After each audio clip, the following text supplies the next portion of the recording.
YouTube, what's up everyone? Welcome back to the show. Look, Brad Garlinghouse just dropped a bomb about Ripple's US strategy. And it's even bigger than anyone realizes. This isn't just about XRP, remember that. This is about America's crypto reserve future.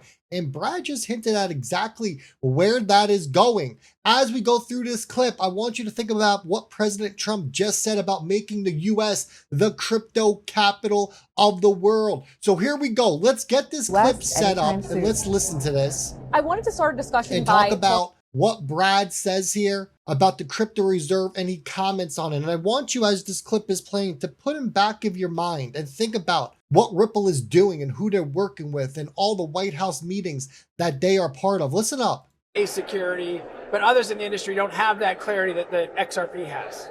Donald Trump had also spoken, I think a few months at least ago, about creating some type of strategic crypto reserve and potentially even buying cryptocurrencies, including XRP. Have there been any discussions on that subject in the past couple of weeks, months? Has it been revisited? It seems like the issue was kind of dropped and then there hasn't really been much news there.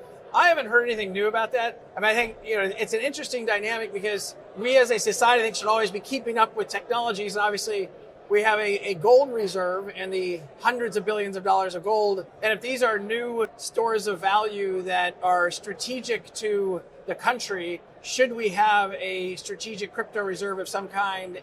It should, I think, be anchored by Bitcoin. I think that makes sense. Obviously, there's some work on that done in the spring. I haven't heard the latest on where we are as a government in implementing that. Now, shifting gears again. So now think about it, right? Think about the infrastructure, the liquidity rails, and the national strategy here. Ripple isn't trying to beat the banks. It is just becoming the blockchain backbone. That is what they are trying to do here, right? When you listen closely, it's kind of almost like Brad is laying the groundwork for something way bigger. Almost like the intersection of policy, liquidity, and utility, which ties us perfectly into the next major catalyst that everyone, including myself, we are ready for. Let's talk about the XRP ETFs and let's talk about what Grok is predicting here. Remember, the 13th of November, you're going to see the first XRP spot ETF with about 3 to 4 more to follow immediately after. And then once the government reopens, there's going to be a tidal wave of these ETFs. So Grok ran these numbers. You can see it. We get a 5 billion inflow, which would lead up to a 100x multiplier, increases the market cap by 500 billion. It gives you about $11.50 XRP. On 10 billion, looking at a $34.50 XRP.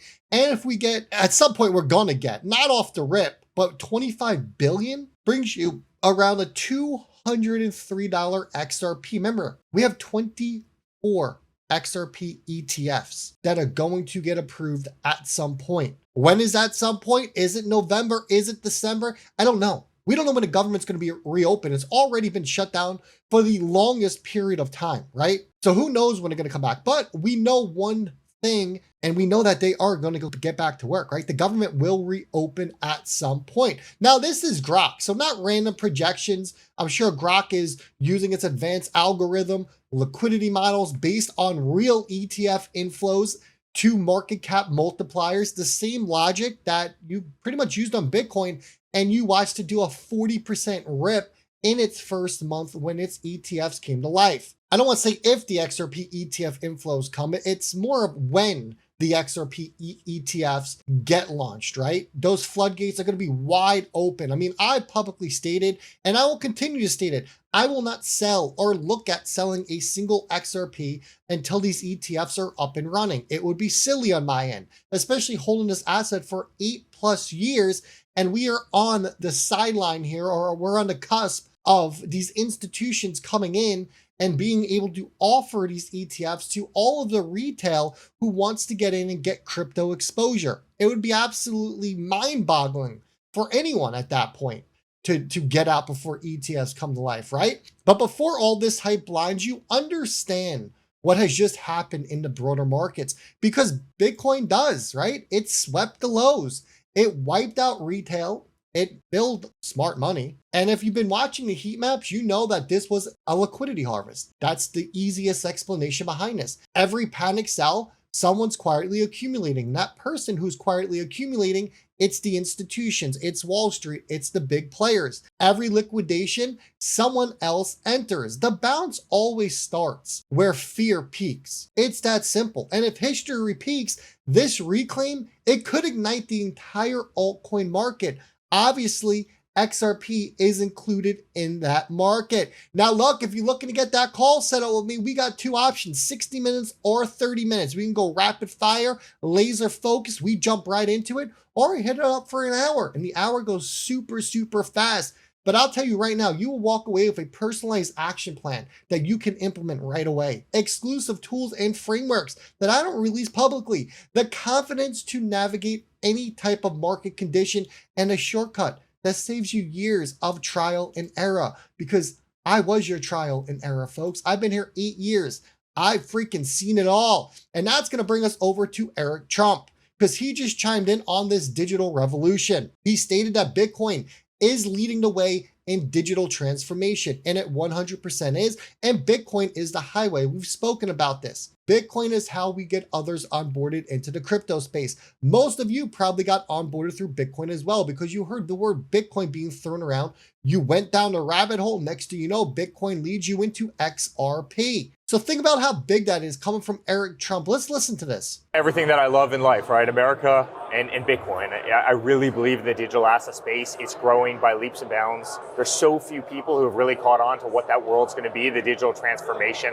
And Bitcoin is obviously leading the way in terms of that transformation. And to be able to mine Bitcoin in the United States using US energy, to be able to do so at a fraction of cost of what the actual asset is trading at right now, it's kind of bringing together my love of hard assets, real estate, kind of data centers right on one side, and obviously a cryptocurrency that's kind of led the way and has been explosive in terms of growth. And so it's been a great project. It's one that I'm very excited about. I put my heart and soul into it, and we're having a lot of fun. And why take it public so early? What does the public market give you at this point? I think you want that exposure, right? There's a lot of things that the public market gives you. It gives you access to capital. It gives you ATM. You see how well the MicroStrategy model has done.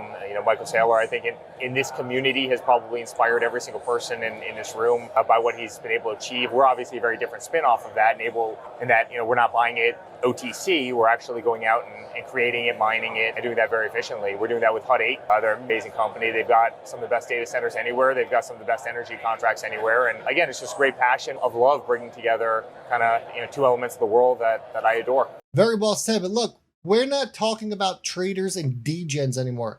This conversation has reached political and global levels. That is how far crypto and digital assets have come as a whole.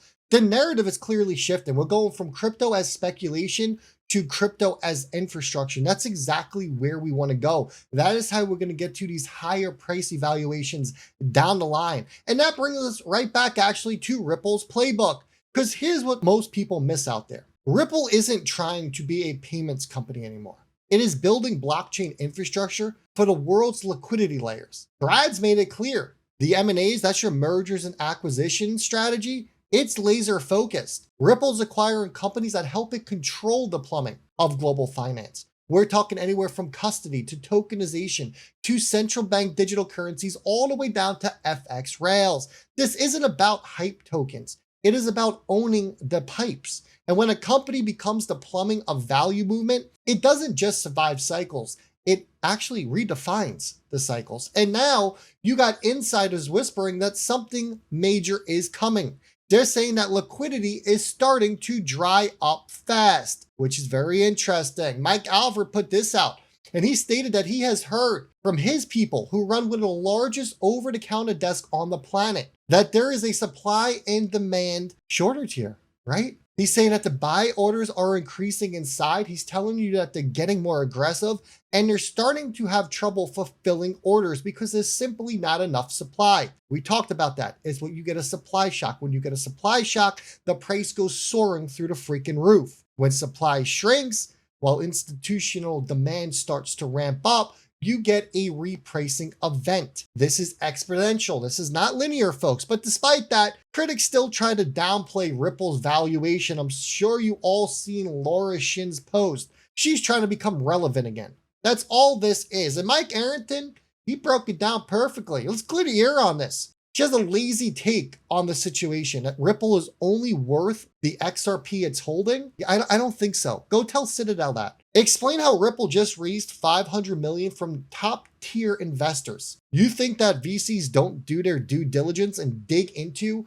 who they're actually working with, partnered with, and where this is going? Of course they do. They're not buying tokens here. If they wanted to buy tokens, they would have just purchased OTC, as many XRP tokens as they wanted. But they are buying Ripple's infrastructure, its payment rails, its institutional partnerships, and its enterprise traction. And there's a lot of it.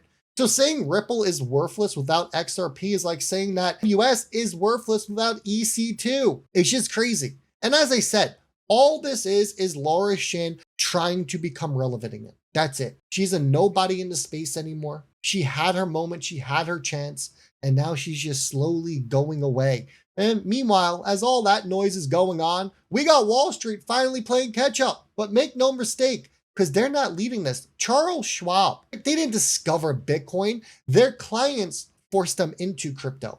And these other institutions, by getting involved, forced their hand and forced them to get in. The CEO over here on CNBC telling you that they will fully be in the space in the first half of 2026. Fantastic. That's what we want. Remember, no one wanted to be first, but no one wants to be last. All it took was that first major company to get in, and the rest had to follow. If they didn't, they would have lost out on a ton of money. Now, Schwab's clients already hold 20% of the crypto ETPs on the platform, and their research traffic is up over 90% year over year. Listen. How you're launching Bitcoin trading next year. How's that effort going? And what are you seeing so far in the plans? Well, we're having a lot of success in the crypto space. Our clients are engaged in it today. If you look at the exchange traded products that are crypto related, our clients actually own 20% of them. And our clients are coming to our research site 90% more than they were last year. So as a group, our clients are engaged in it, very interested in it.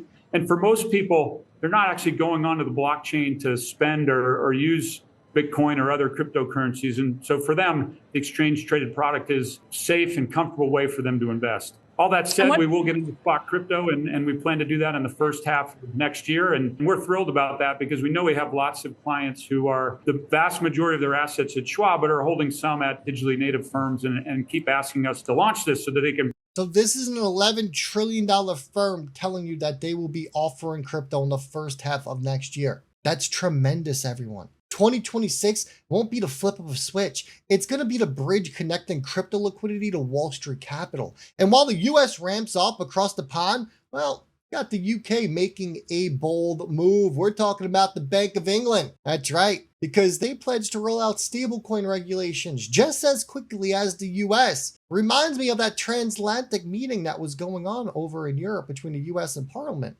See where this is going? It means the UK, well, they realized they were falling behind. So they're like, look, we're just going to get with the top leaders of the US. We're all going to sit into a room. We will adopt and do exactly what they were doing. And we will just, copy it, but change out a couple of words. So it doesn't say USA. It says Bank of England and whatnot. That's it. That's how they catch up. They copy what the leaders in the space, I should say. What the leaders in the space do, they copy that info and they swap in their country's name or central bank, whoever's going to use it. And then they are right back in the race. The US and the UK and global banks, they are all now converging towards one truth.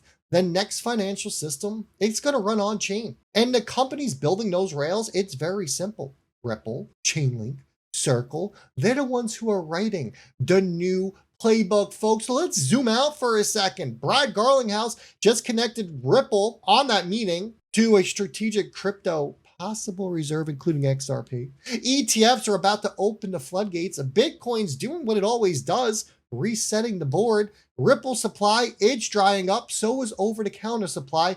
And Wall Street and the UK are finally moving to catch up. This isn't random.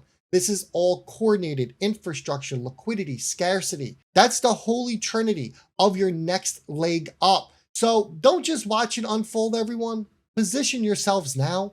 Because when the system goes live, there's not going to be much time to catch up.